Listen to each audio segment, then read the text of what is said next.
The doorbell rang, shattering the quiet afternoon. Sarah's heart pounded as she peered through the blinds, bracing for the worst. 3 figures in orange vests stood on her doorstep, clipboards in hand. Her HOA. "This is it," she muttered, steadying herself before swinging open the door. "Can I help you?" The tallest of the 3, an older man with a thick mustache, cleared his throat. "Ma'am, we've received several complaints about the condition of your yard. It appears you're in violation of our community guidelines." Sarah felt the blood rushing to her face. Violation. I just spent all weekend weeding and mowing. What are you talking about? The man glanced down at his clipboard. Your flower beds are overgrown, your lawn is patchy, and your fence is in disrepair. We're here to issue you a citation and give you 10 days to correct these issues. Sarah's jaw tightened.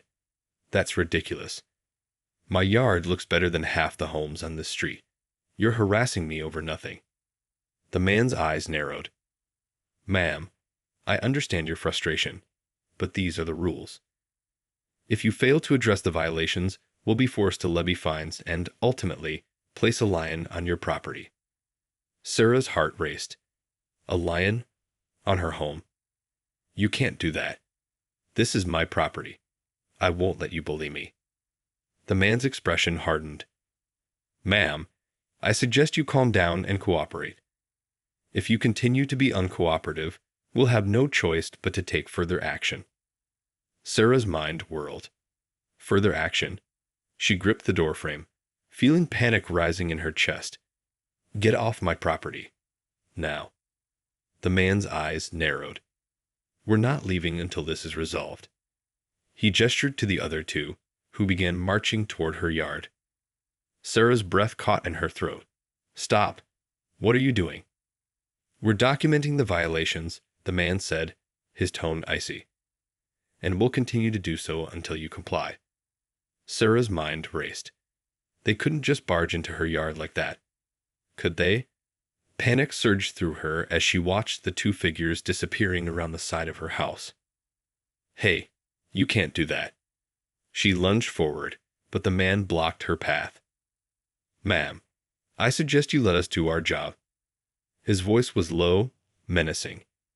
"The more you resist, the worse this is going to get for you." Sarah's hands trembled. "Worse? What did you mean by that?" Her gaze flitted to the driveway, where her phone sat in her car.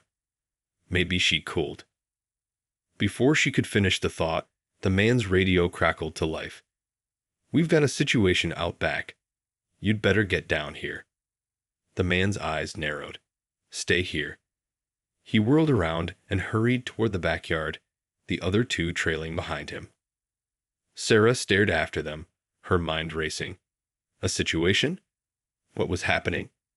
She glanced at the phone in her car, then back toward the yard. Without a second thought, she darted outside, running toward the backyard. As she rounded the corner, she froze. The 3 figures were standing in her yard, peering through the fence. And behind it, she could see her neighbor, Mr. Johnson, yelling and waving his arms.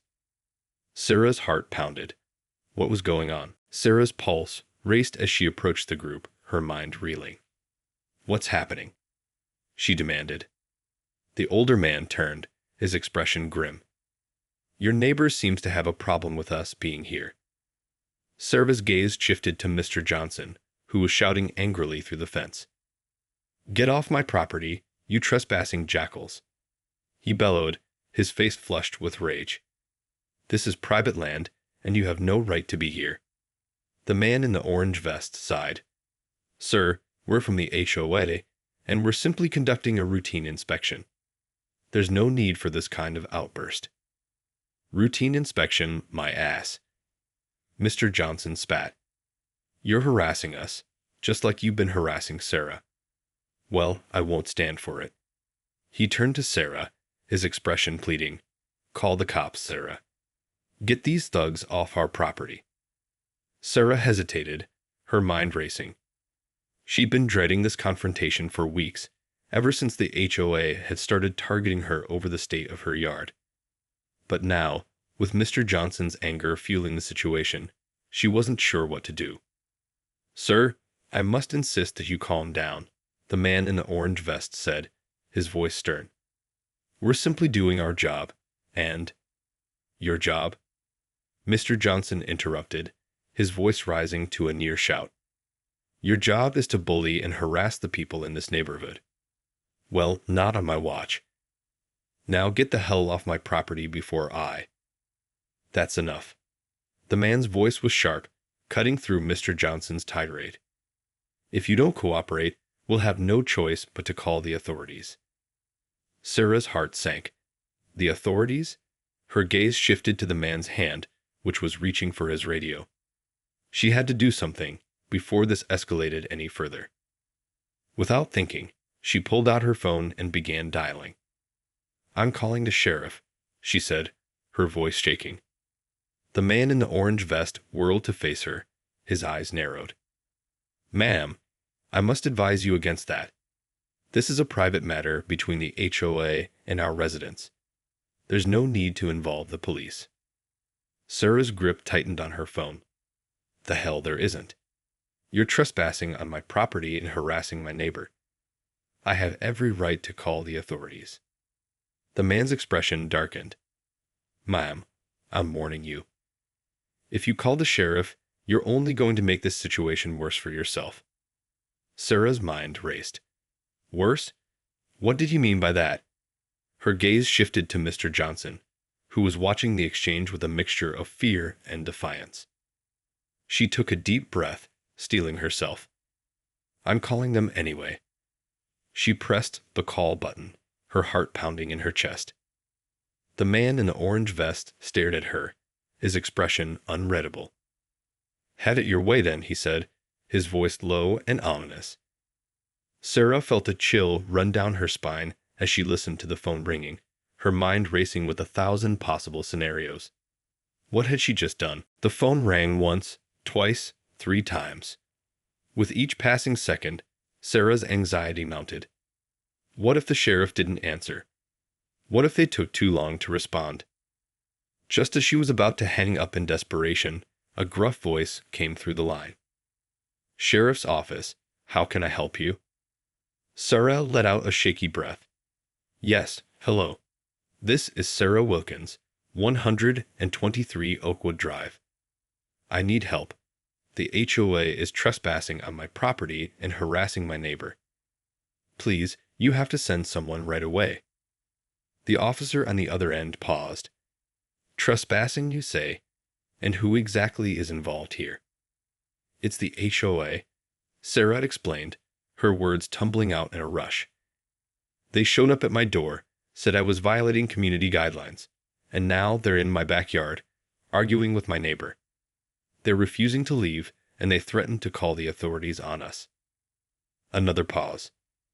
"All right, ma'am, try to stay calm. I'm dispatching the unit to your address immediately. Can you tell me what's happening now?" Sarah glanced back toward the group in her yard. The 3 HOA members were huddled together, their voices hushed. Mr. Johnson stood on the other side of the fence, his fists clenched.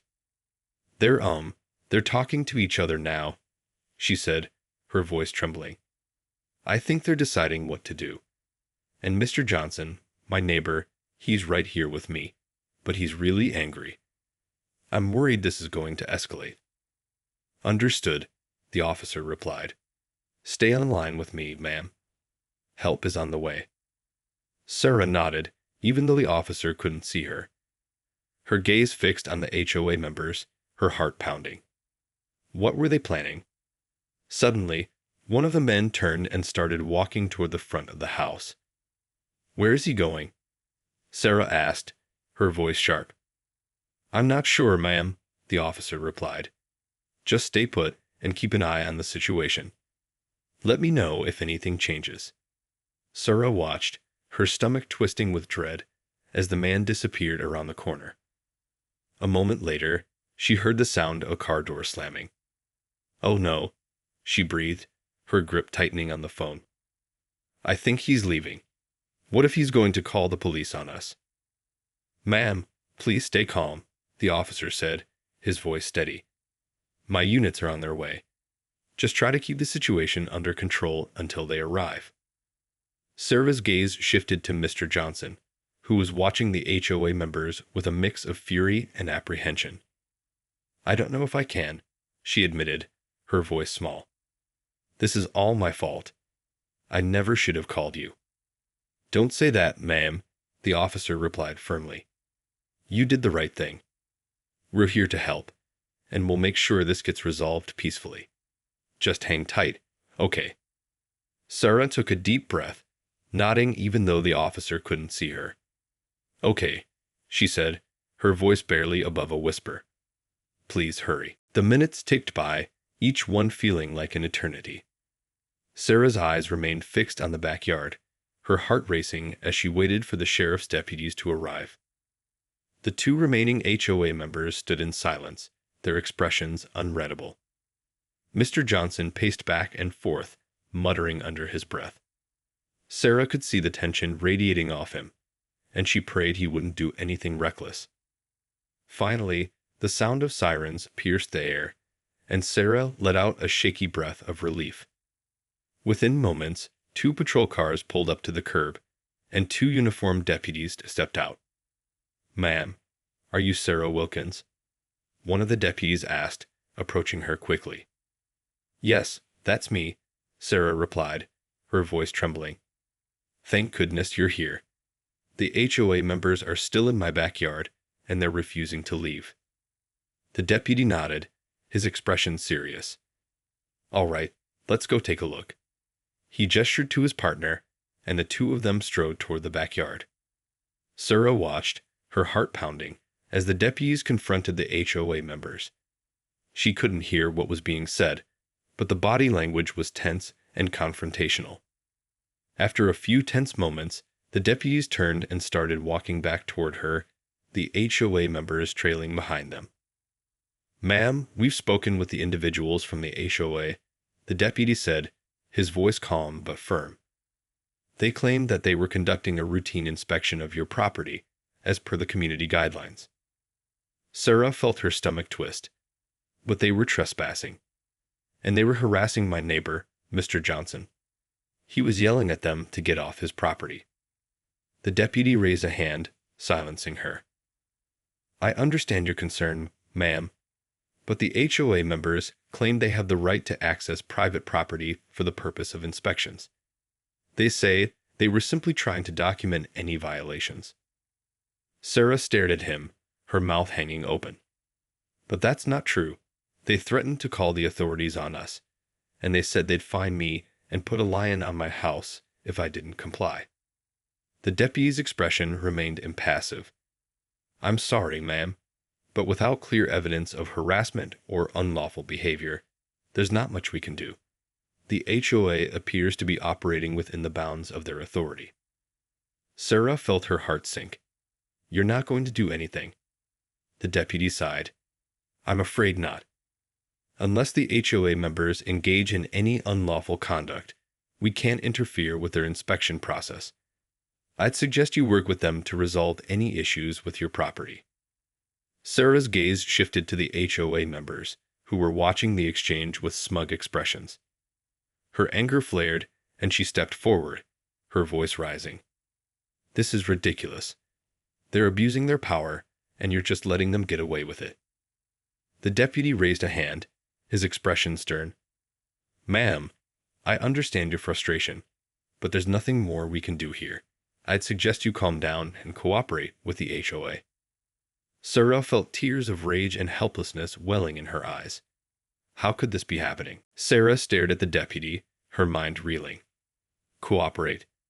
She spat, her voice dripping with disbelief. After what they've done. The deputy's expression remained impassive. Ma'am, I know this is frustrating, but the HOA appears to be operating within their legal rights. Unless they engage in unlawful conduct, there's not much we can do. Sarah felt her hands clenching into fists at her sides. But they're bullies. They're harassing me and my neighbor, and you're just letting them get away with it. The deputy raised a hand, his tone cautioning. I understand your anger, but escalating the situation won't help. The best thing to do is work with the HOA to resolve any issues with your property.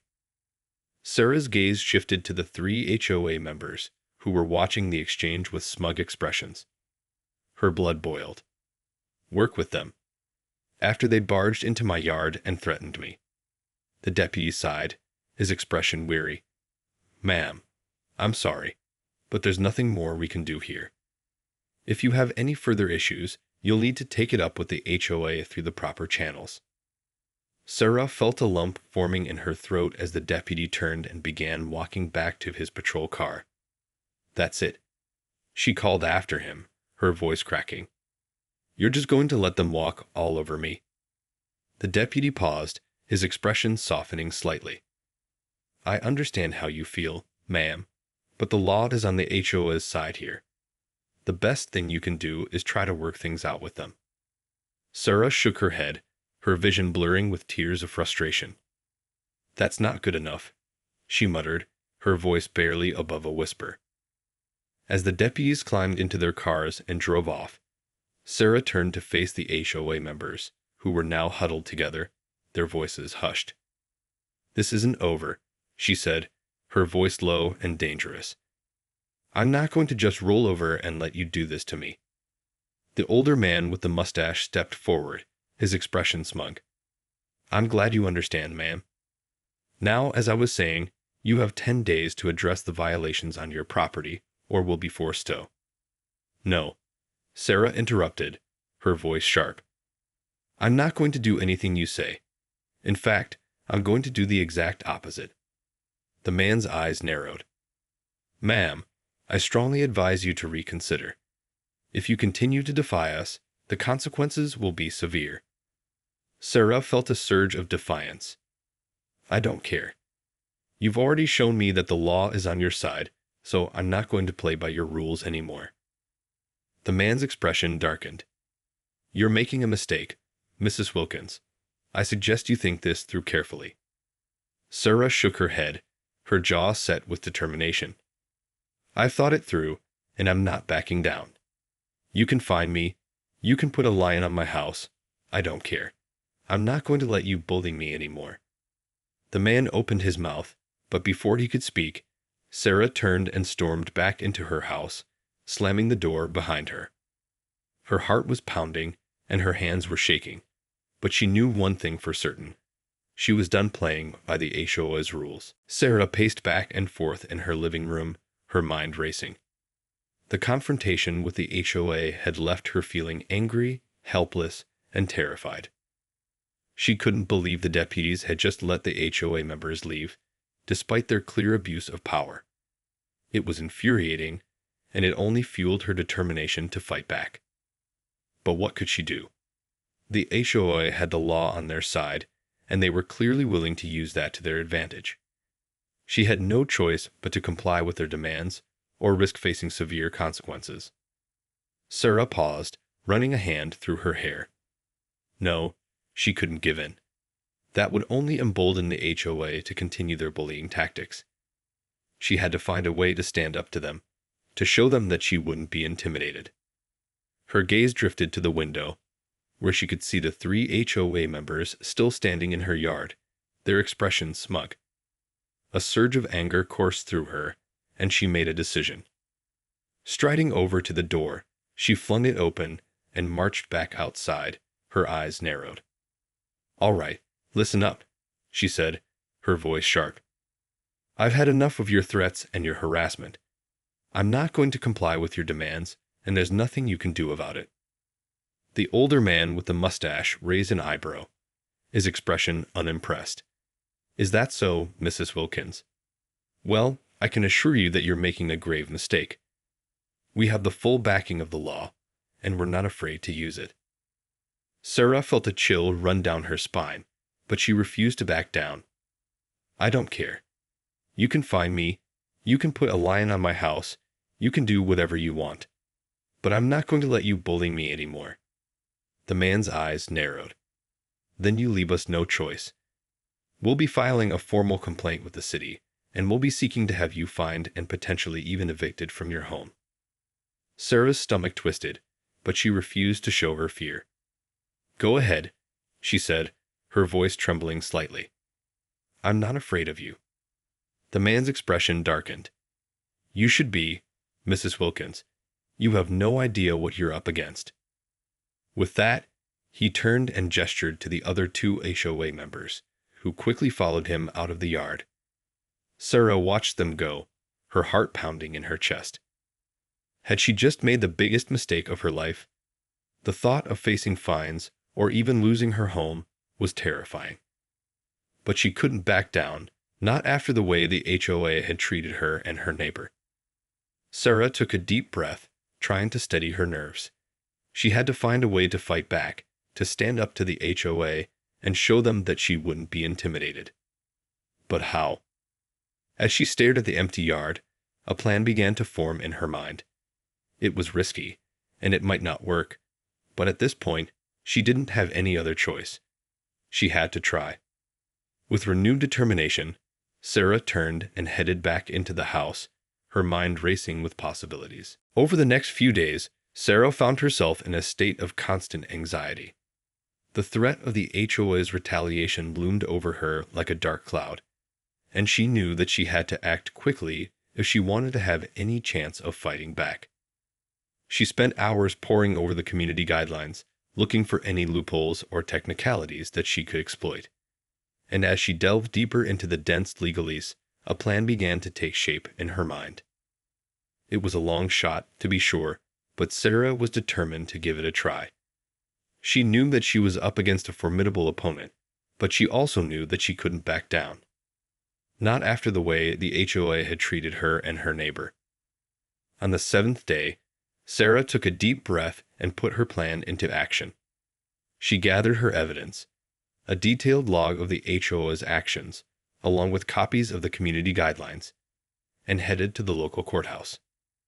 As she approached the imposing building, her heart raced with a mixture of fear and determination. She had never done anything like this before, but she knew that she had to try. Once inside, she made her way to the clerk's office and explained her situation.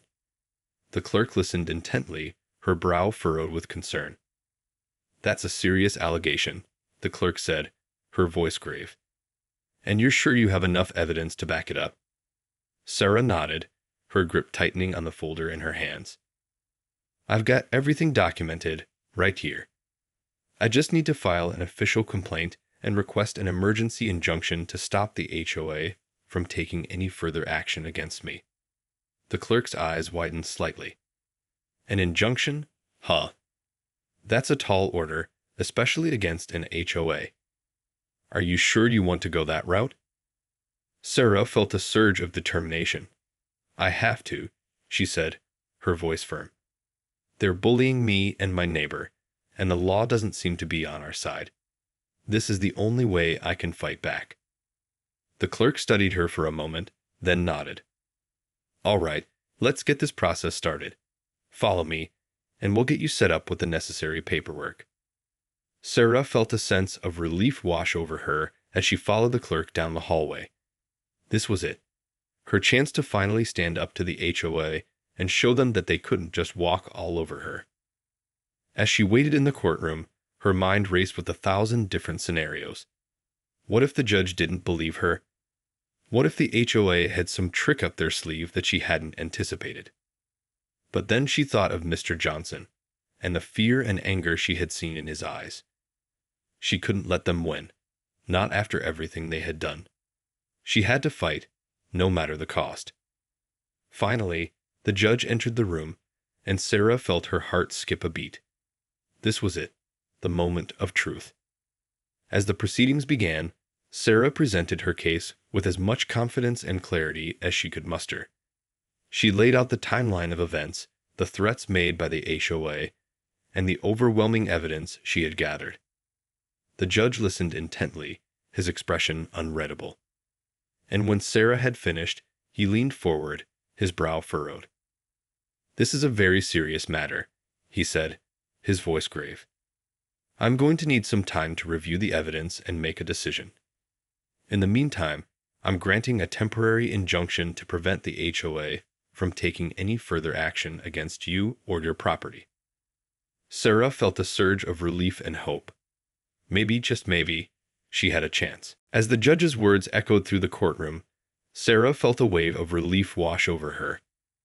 The temporary injunction was a small victory, but it was a crucial one.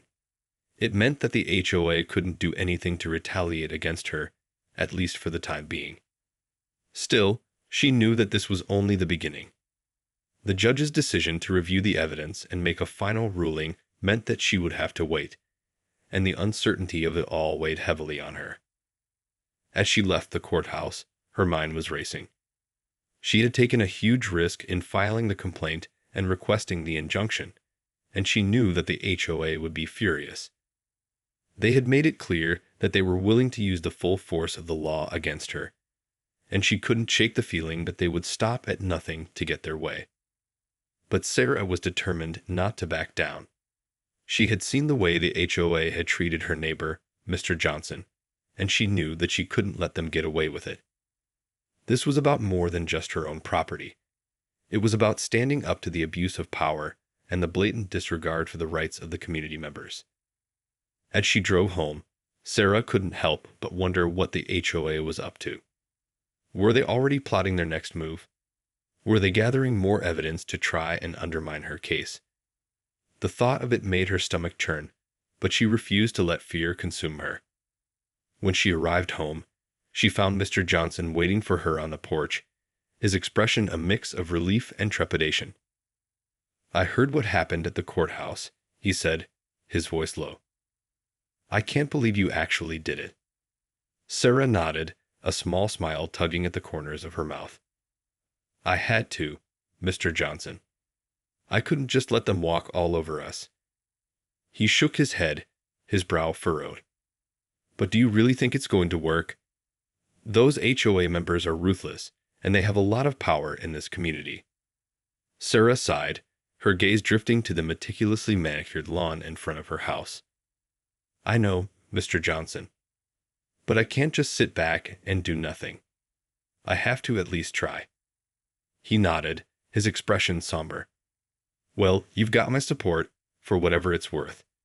Those bastards have been making our lives miserable for too long." Sarah reached out and squeezed his arm, her eyes filled with gratitude. "Thank you, Mr. Johnson. I couldn't have done this without you." He gave her a small smile, then glanced back toward his own yard, his brow furrowed. "So, what do we do now?" Sarah took a deep breath, her mind racing with possibilities.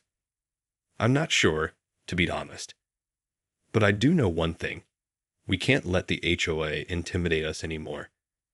We have to stand our ground, no matter what they throw at us." Mr. Johnson nodded, his expression resolute. "Well, you can count me in. If those HOA goons try to pull anything else, they're going to have to deal with both of us." Sarah felt a surge of pride and gratitude. Mr. Johnson had been her neighbor for years, but she had never really known him beyond the occasional wave or friendly nod. But now, in the face of the shared adversity, they had formed an unexpected bond, one that she knew would be crucial in the battles to come. As they stood there on the porch, Sarah felt a sense of determination and purpose that she hadn't felt in a long time. The HOA might have power and the law on their side, but she and Mr. Johnson had something even stronger: a shared commitment to fight for their rights and the integrity of their community. And no matter what happened, she knew that they would face it together.